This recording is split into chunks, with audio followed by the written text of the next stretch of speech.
Ladies and gentlemen, this is amazing news. Appeals court orders Flynn case dismissal after year-long legal saga. This is a Fox article. Now, I want to let you know how quickly, just look for yourself, see for yourself how quickly Democrats or left-leaning pundits or journalists turn into their version of President Trump. I mean, instantly. So this is Slate. Trump judge Naomi Rao's Flynn opinion is dangerous and anti-democratic. Trump judge. So when President Trump says, "Oh well, this is President Obama's political appointee. I don't like the decision," they say, "Oh my God, look, he wants to remove judges. He wants to influence our pristine justice system." Of course, President Obama's court picks have no bias. But here it's Trump judge opinion is dangerous and anti-democratic. I'll read you the Slate article in a second. There's nothing that Flynn did. He did nothing to be sent to prison. Nothing. They're still trying to say he lied to Peter Strzok. Peter Strzok was no longer an FBI official once he stated, "We will stop Trump." Okay, they lose that.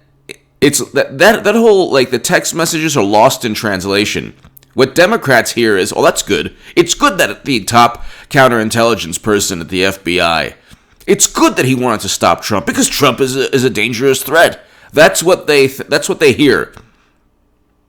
When the man who is interviewing Michael Flynn to discuss things that were not against the law. Okay, speaking to Sergei Kislyak was not against the law. They didn't go after him with the Logan Act, just like President Trump is not going after John Kerry or Jimmy Carter under the Logan Act. So they were never going to go after Flynn with the Logan Act, okay? And if they could have, they would have. But they stated that he lied about his discussion with Sergei Kislyak. That was not illegal. They had already heard or read the transcripts. They had already read the transcripts. So where was the crime? Then you have like Stephen Colbert speaking of Bolton. And then Madam Secretary, who will be nominee? Hillary Clinton's going to be nominee. It's not going to be Biden. They ain't going with Biden. So I'll get to Stephen Colbert in a second. But he asked, what could be worse about Clinton or Biden than betraying your country? What? How did President Trump betray his country? We already knew there was no collusion from the Mueller probe. And then we're finding out through John Durham and William Barr that they set up and framed Trump. But Hillary Clinton, not Biden, will be nominee. That's my Huffington Post article. That is below, ladies and gentlemen, in the Times of Israel. Share that everywhere. Subscribe to H.A. Goodman's other channel. We're approaching, we're over 15,000 subs, but let's get it to 20,000 subs. H.A. Goodman's other channel. I have a couple great segments every day on that channel. So check that out and subscribe to it. But ladies and gentlemen, there's another article I wrote. Hillary Clinton 2020 is a reality. Get ready for 8 years of Trump. That is in 2017, and that will happen. And also, really quickly, if you want to support my voice long term, my Patreon is below in the pinned comment and description. And there's a great article I'm really proud of. It's Floyd. It's a sports article I wrote, a sports piece. In the Huffington Post, Floyd Mayweather Jr.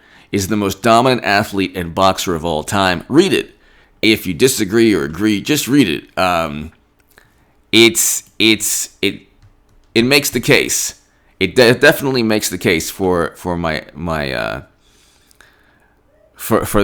headline. But here, let's just read this really quickly. Appeals court orders Flynn case dismissal after 2-year-long saga. A federal appeals court on Wednesday ordered a lower court to allow the case against former National Security Advisor Michael Flynn to be dismissed as requested by the Justice Department, likely ending the years-long legal saga stemming from the Russia investigation. There should never have been a Russia investigation. The notion that the Democratic Party's electoral chances equates to national security is absurd. The notion that Russia interfered in our election is absurd. Democrats have never explained how many people altered their votes from Facebook ads. Democrats have never explained how many people altered their votes from Twitter bots. Democrats have never explained why a moderate to high confidence assessment equates to certainty that the DNC was infiltrated by Russia to swing the election towards Hillary. I hope everyone realizes, and this is why nobody would ever debate me on the left, the United States government is not certain about any of this. It never was certain about any of this. There was just suspicion. The entire Trump-Russia myth is predicated upon the suspicion that Trump could have done something, so let's investigate. Well, with that logic, let's investigate the Uranium One deal and a whole litany of let's relitigate, special counsel for top secret intelligence on servers running outside of the United States government. But here, a federal appeal. Okay, so the abrupt ending came in a 2-1 ruling and order from judges on the U.S. Court of Appeals for the District of Columbia. Notice now, if it is a ruling that Democrats don't like, it's Trump judge. But when President Trump says, "Oh, this is President Obama's judge," oh my God, it's so horrible. He's just so petty. But anyway, this is a result of an appeal from Flynn's lawyers asking for a so-called writ of mandamus, essentially an order telling a government official to carry out a certain duty, directing a district judge, Emmett Sullivan, to approve the DOJ's motion to dismiss. Sullivan did not immediately grant that motion and instead sought to hold hearings on the matter, angering Flynn allies. The unusual move from Sullivan to keep the case alive, despite prosecutors' wishes, was preceded by an unusual move from the DOJ itself to drop charges against Flynn, even after he pleaded guilty, saying the FBI interview that led to his charge of lying to investigators about his contacts with Russian ambassador had no legitimate investigative basis. There was no legitimate investigative basis to go after George Papadopoulos or Carter Page. The entire thing was a setup. So again, Democrats believe that their chances of winning an election are national security, or is national security. Okay, the DNC, the future of the Democratic Party, their electoral chances, their ability to win elections has nothing to do with national security. Absolutely nothing. And the same with the RNC and Republican Party. These are private entities.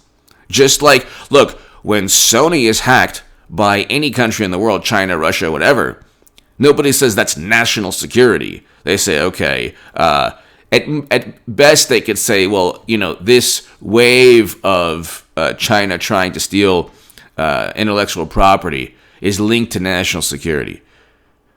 But it's not a direct, the United States government doesn't create foreign policy specifically because of one attempt at breaking into a U.S. tech firm.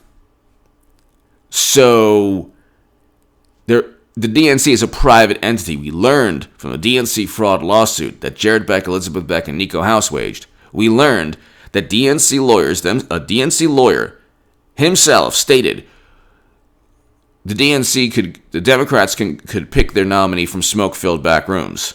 They don't even need a primary. Okay, the Democratic Party does not even need a primary. Their own attorney, their own lawyer stated this in a court of law. So I don't understand this. Of course they're going to somehow transfer the nomination from Biden to Clinton. We don't know how it's going to happen. It could be I slid into second. I need a new ACL. And then, oh, wow, it's Madam Secretary again. Who could have predicted that? Me. I'm the only person who is telling the world from 2017 to now exactly what's taking place. But here, Wednesday's court order was direct ordering that Flynn's petition for writ of mandamus be granted in part. The district is directed to grant the government's motion to dismiss, and the district court's order appointing an amicus is hereby vacated as moot, in accordance with the opinion of the court filed herein this date. So this President Trump, great appeals court upholds Justice Department request to drop criminal case against General Flynn. You have to understand also, Democrats have nothing on Flynn. They never had anything on Trump. It's just suspicion. So if you look at the Slate article, their belief is that Russia really is afraid of Clinton. Why? Because who knows why? Because millions flowed into the Clinton Foundation from Uranium One. That's a fact, by the way. The Snopes article and the debunking, it's debunked. No. There's no suspicion there. So the actual Snopes and Democratic Party, like the way liberal pundits, the way they defend that is the following. They say, well, you can't prove that money flowing into Uranium One influenced President Obama's decision to not veto the sale. That's the issue. Just like you can't prove that money flowing from UBS into the Clinton Foundation helped companies or helped UBS. You can't prove that Boeing giving money into the Clinton Foundation helped Boeing. You can't prove that millions from countries seeking weapons deals got exponentially greater weapons deals. You can't prove that. Well, correlation never equaled causation with Madam Secretary. Correlation definitely equals causation with Trump all the time. And you can't prove anything categorically because she deleted 30,000 emails. And she used private servers. So, yeah, that's why you can't prove anything without a shadow of a doubt. Not only could they not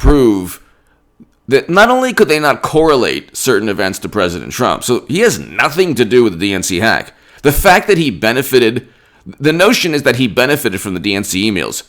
But then you get, well, Clinton defeated Bernie Sanders fair and square. There was no foul play. Well, then how did Trump benefit? What did the DNC emails say? Oh, that's right. They said, through the words of DNC officials, which is why Debbie Wasserman Schultz was forced to resign in disgrace, as were 4 other Democratic officials.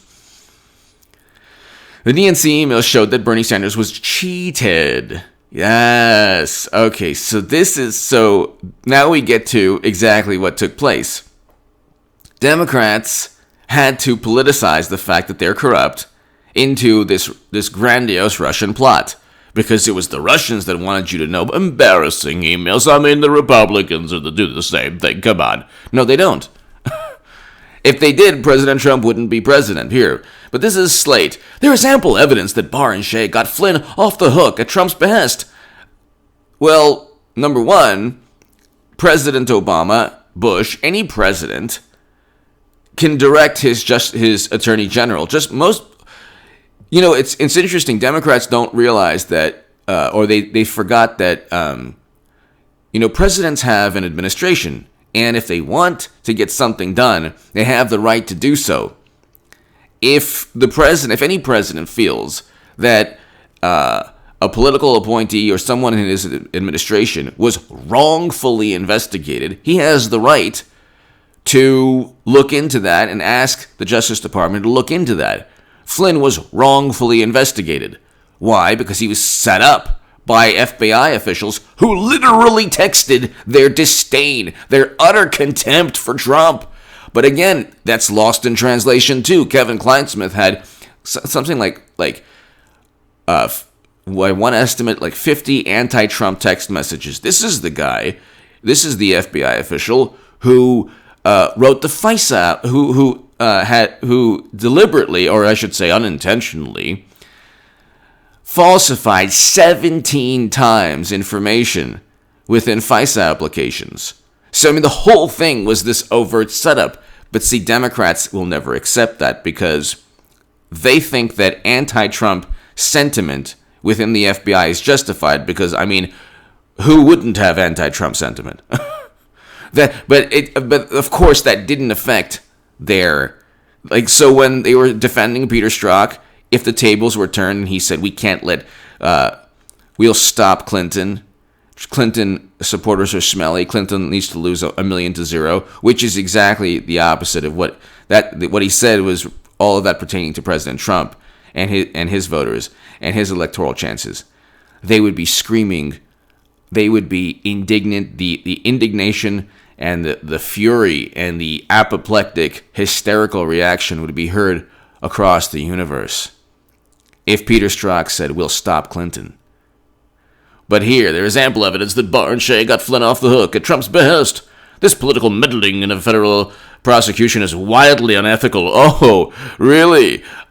Slade, why don't we look at why Attorney General Loretta Lynch met with Bill Clinton on a tarmac to speak about golf brags and grandchildren? Wildly unethical and extremely disturbing. Was that wildly unethical and extremely disturbing when when Attorney General Loretta Lynch met with Bill Clinton to speak about golf brags and grandchildren? Was it extremely disturbing and wildly unethical when Attorney General Loretta Lynch told Comey to call it a matter? Or which one? Who's lying under oath?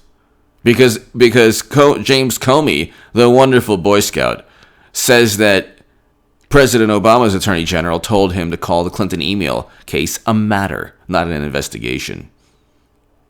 So, luckily, there is a federal rule, 48A, designed to prevent well-connected defendants from pulling strings in Washington to get their cases dismissed. Under Rule 48A, the government requires a leave of court to dismiss a criminal case. Thus, U.S. District Court Judge Emmett Sullivan, the Bill Clinton appointee overseeing the case, asked for federal Judge John Gleeson to address Shea's motion under the rule and explain whether Flynn committed perjury when entering his guilty plea.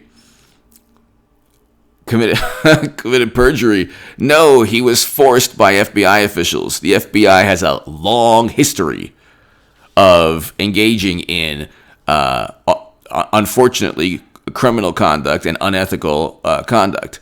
Unfortunately, John Durham, I should say the FBI, certain FBI officials. John Durham put away an FBI official for life in Boston. But Sullivan then ordered briefing. So, okay, but this latest motion from a court, from an appeals court, overruled that. So there you go. It's important to remember that Sullivan has not yet ruled on the Justice Department's motion to dismiss. He merely appointed an independent counsel to help flesh out responsibilities under Rule 48A. So again, they're talking about like this procedural issue. They're not asking, why did this man get investigated? Why? So they have no clue why. They know very well that Flynn didn't break the law. They know the only law that is allegedly broken is that he lied to FBI officials. We have no 302s. Why should you trust? The 302s apparently are missing. The little notes, the summary notes from these FBI officials. The interview is not taped. It's not videotaped. It's not audio taped. So then why would you even trust the FBI officials? But Democrats have gotten in bed with the FBI. They've gotten in bed with Clapper, Brennan. They love the intelligence, except they don't love when John Durham is investigating, and they won't love the FBI when the FBI finds out, oh yeah, that's right. Clinton, transferring top secret and special access program intelligence, Strzok and Comey never asked that. Wray or the next FBI director, they'll ask and find out how that happened, and it won't be pretty. So they won't the intelligence community they love, because the intelligence officials, corrupt officials, sided with Democrats. Once they actually answer simple questions like how top secret intelligence got onto Clinton servers, because it's impossible for that to happen unless you have a whole bunch of people deliberately putting the top secret intelligence on there and special access program intelligence, then they won't So they're trusting FBI agents who literally stated, we'll stop Trump. And then they're like, well, he lied to the FBI. Well, we have no proof. And the reason that he stated that he lied, the reason that he agreed, that he he pled guilty was because they were going to go after his son, and they were strong-arming him, which, if the FBI did that to any citizen, they would then force a plea deal, generally. Give me your thoughts below. This is a great day. Democrats are scorned yet again, but see, the thing is, they're going to lose in November. You have people thinking that Biden is up in the polls. Based on what? Based on what? When you look at the polls, on the economy, President Trump wins by 14 to 16 points. On enthusiasm, he wins by like 35 points. So even that CNN poll where he's down 14, the enthusiasm, not only the enthusiasm, but when independents are asked about the economy, which is what they're going to vote on, they're not going to vote on the pandemic. Okay, and they're not going to vote on Trump's response to the protests. These are the questions that they ask that Biden leads by a wide margin. People are going to vote on the economy, their pocketbook. It's the economy, stupid, and these independent voters are going to decide the election. Independents side with Trump by 16 points on the economy. Give me your thoughts below.